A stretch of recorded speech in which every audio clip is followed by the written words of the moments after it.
കുറച്ചു ദിവസമായി നടനായ ഹരീഷ് കണാരനും പ്രൊഡ്യൂസറായ ബാദുഷും തമ്മിലുള്ള പ്രശ്നങ്ങളാണ് സോഷ്യൽ മീഡിയയിലടക്കം ഏറ്റവും കൂടുതൽ ചർച്ചയാവുന്നത്. ഹരീഷിന്റെ കയ്യിൽ നിന്നും 10-20 ലക്ഷം രൂപ വാങ്ങിയതിനു ശേഷം തിരികെ നൽകാത്തതിന്റെ പേരിൽ ഹരീഷ് രംഗത്ത് വന്നിരുന്നു. എന്നാൽ താനൊന്നും അറിഞ്ഞില്ല എന്ന മട്ടിലാണ് ബാദുഷ ഈ അടുത്തിടെ മാധ്യമങ്ങളുടെ മുന്നിൽ സംസാരിച്ചത്. മാത്രമല്ല, ഹരീഷിന്റെ ഈ ഒരു കള്ള ആരോപണം കാരണം തന്റെ മകന് കോളേജിൽ പോകാൻ പോലും വഴിയില്ല എന്നും പറയുന്നുണ്ട്. ഇപ്പോഴിതാ ഹരീഷാണ് താൻ ഹരീഷിന് വേണ്ടി ജോലി ചെയ്തതിന് ഇങ്ങോട്ട് കാശ് തരാനുള്ളത് എന്ന് മലക്കം മറിഞ്ഞിരിക്കുകയാണ് ബാദുഷ.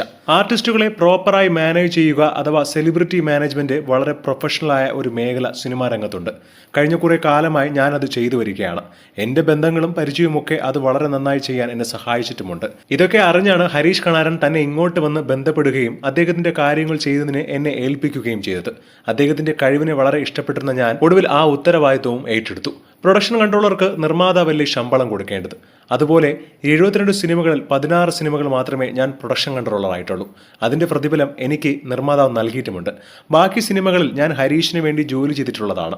അതുകൊണ്ട് ആ പ്രതിഫലം സ്വാഭാവികമായും നൽകേണ്ടത് ഹരീഷാണ് എന്നാണ് ഇപ്പോൾ ബാദുഷ പറയുന്നത്. എന്നാൽ ഒരുത്തിന്റെ കാശും വാങ്ങി പറ്റിയിട്ട് അതിന് തിരിച്ചു ചോദിച്ചപ്പോൾ കൊടുക്കാതെ ഇത്രയും വർഷം അയാൾ അതിന് സഹിച്ച് താൻ സിനിമകൾക്ക് അവസരം നൽകുമെന്നൊക്കെ പറഞ്ഞ് കുറെ നാൾ ഓടിച്ചതിന് ശേഷം ഇപ്പോൾ ഹരീഷാണ് തിരിച്ച് തനിക്ക് പൈസ തരേണ്ടത് എന്ന് പറയുമ്പോൾ അത് എവിടത്തെ ന്യായമാണ്, ഉളുപ്പുണ്ടോ എന്നൊക്കെയുള്ള ചോദ്യമാണ് കമന്റിലൂടെയൊക്കെ ചോദിക്കുന്നത്. എന്താണ് ഇതിനെക്കുറിച്ചുള്ള നിങ്ങളുടെ അഭിപ്രായമെന്ന് താഴെ മറക്കാതെ കമന്റ് ചെയ്യുക.